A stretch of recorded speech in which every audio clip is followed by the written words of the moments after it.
The Dauntless. "How many of the little bastards are there?" Jadza mutters as she roots around the room. The room that Private Stream had poked his head out of has a massive collection of books and data chits with numerous bits of entertainment on it. In the background is something called Tenchi or something, and there's no hint of where Private Stream came out of, no hint of a teleport in the Axiom, and there are no hidden panels. Or, "Ha!" she exclaims as she swings open a hidden doorway behind a filled bookshelf. An unimpressed Gobi, dressed as Private Stream, is giving her an unhappy look. "You know you shouldn't play with someone else's privates," the Gobi remarks. "I've been in my job for too long for a joke that tame to so much as make me blink." She replies and he shrugs. "Right, well, this is what I get for not just teleporting out," the Gob notes. "Don't worry, you'll get the full thing down soon," Private Stream remarks, walking in behind Jadza. She turns and pulls off his hat. Then she blinks. It's still Private Stream, but she felt the illusion break. But why would you place an illusion of something directly over the thing in question? "Why wouldn't I?" Private Stream asks, before plucking his hat out of her fingers and tossing it to his fellow, who tosses their own hat at Private Stream. Then as he and the Gobi puts on their hats, and suddenly the Gobi becomes Private Stream again. There's a twitch of Axiom. "What game are you playing?" Jadza asks, removing Private Stream's hat again and finding that it's the Gobi next to her now. She looks to the other one and he takes off his own hat. Then his suddenly empty outfit falls to the floor. "What?"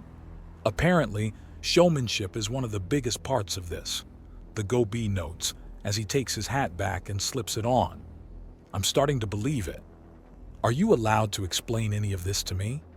I'm an agent of the Endless Streams Initiative," the Gobi remarks as he picks up the clothing his fellow left behind, and it all vanishes in his grip.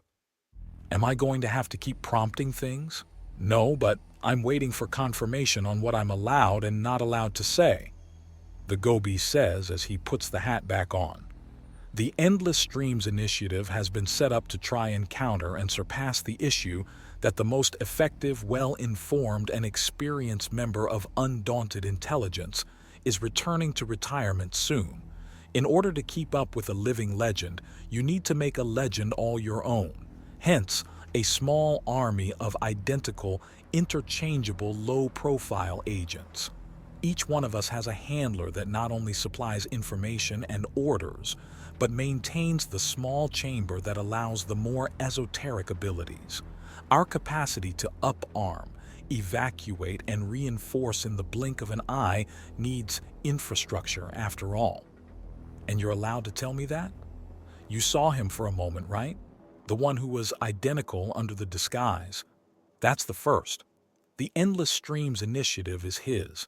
He's evaluated the Therasite Republic and has recommended that we open up recruitment offices there. For that, we need at least a cordial relationship. So we're being a little freer with information. Really? Is that what all this is about? You let me in, knowing I'll report everything because you want us to trust you? Even though this is clearly a massive setup so that we give trust? There is no way for someone to outright earn trust that doesn't look incredibly suspicious, and therefore untrustworthy. It's one of the nice little natural contradictions of existence. The more you push to prove yourself trustworthy, the less you look it. The Private Stream notes. "How many of you are there then? I won't ask about mission details, that's going too far, but how many are there in the Endless Streams Initiative?" "I know the details of 5 others, but I've personally seen another 20. My handler has worked with at least 25 and says he's certain there are more," Private Stream says before shrugging. The eventual goal is to make Private Stream synonymous with the ambassadorial and logistical duties of the Undaunted. Wherever there's a diplomat, there's an eager private there to assist and disarm things, be it a tense mood, an armed combatant, or a bomb. And in logistical regards? One of my duties is to run deliveries to dispatch soldiers in the field. I can get to nearly anywhere on Centris in less than half an hour. This means that if non-standard equipment is needed somewhere in a hurry, I can get it there. And with my handler to guide my hands, I can also operate all of it in place of a specialist. Why logistics, though? Certainly an assassin or saboteur would be a more useful thing to be for an extremely mobile force with a lot of equipment. She asks, and Private Stream does not mention the silent. He's also on direct orders to smile right at her and shrug innocently. He does so. There are others that handle that. If you see a Private Stream, then the only time you need to worry is if you're being a belligerent. If you're not an obvious enemy, then the worst you'll get from one is a bit of bad manners as they rush off to do something important. I see. And all the little jokes and running around? There's a lot of work to be done. If you find there's something funny about good manners on busy men, then I'm not sure what to say about that, Private Stream says.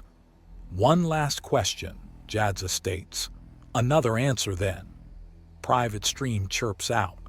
Why is Private Stream so small and young-seeming? It's to put people at ease, ma'am. They see me salute so hard I rock back a bit and no one thinks I'm a problem. They just let me run my errands and don't even think to bother me, so I don't bother them. It works great.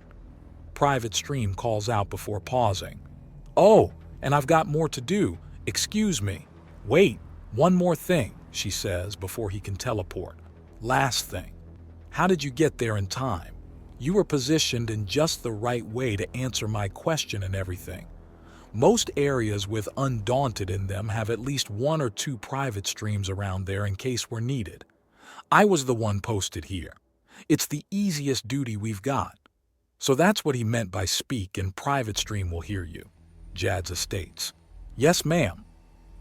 Private Stream states before vanishing. The call back to her handlers after the most recent revelations had been long and interesting. The fact that the Undaunted was considering to make an ally out of them.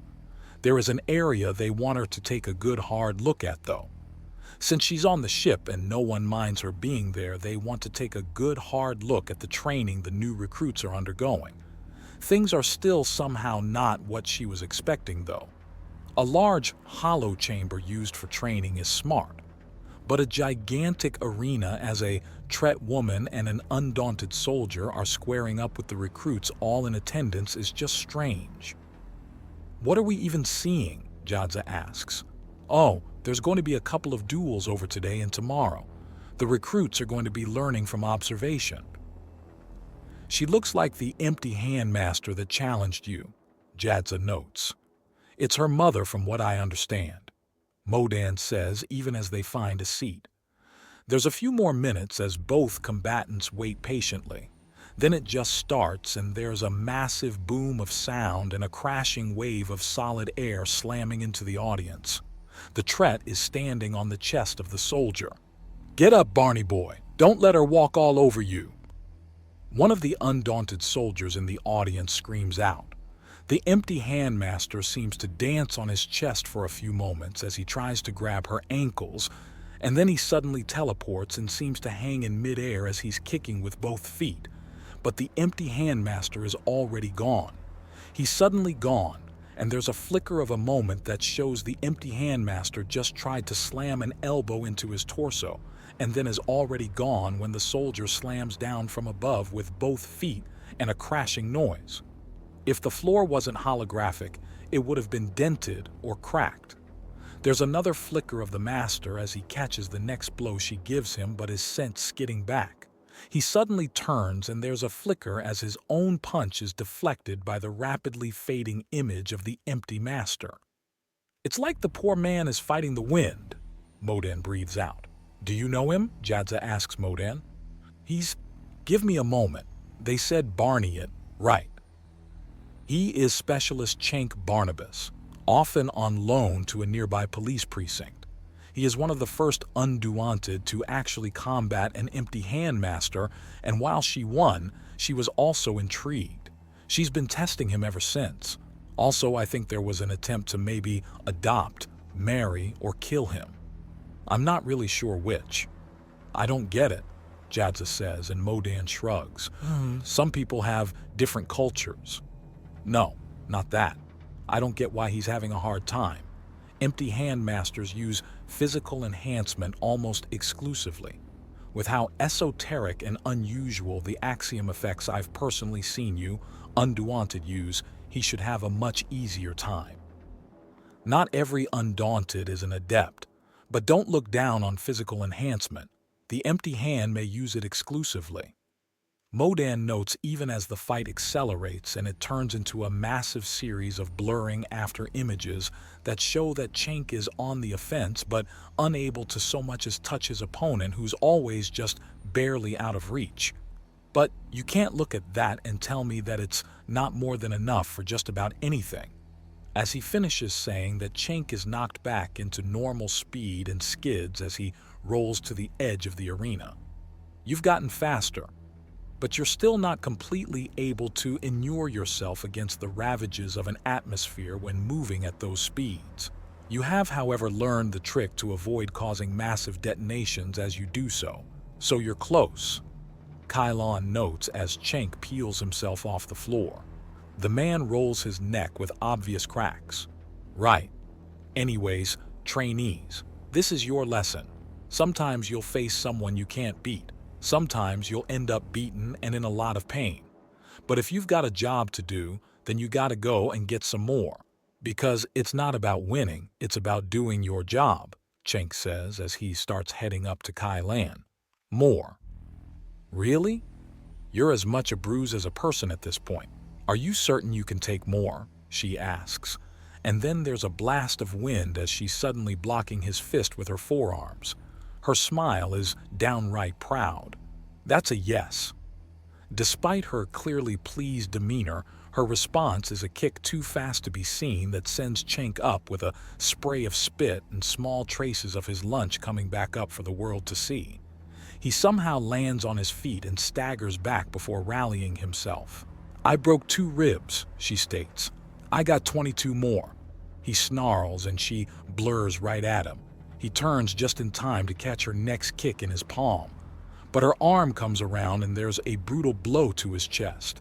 He keeps his grip and actually fakes her out by seeming to go for a punch before swinging her for the floor. Then she catches his boot just under her shoulder as he turns the slam into a snap kick, and she suddenly contorts and sweeps his legs. 20 ribs now, she says as she reaches for her side and actually winces as she pokes where he kicked her.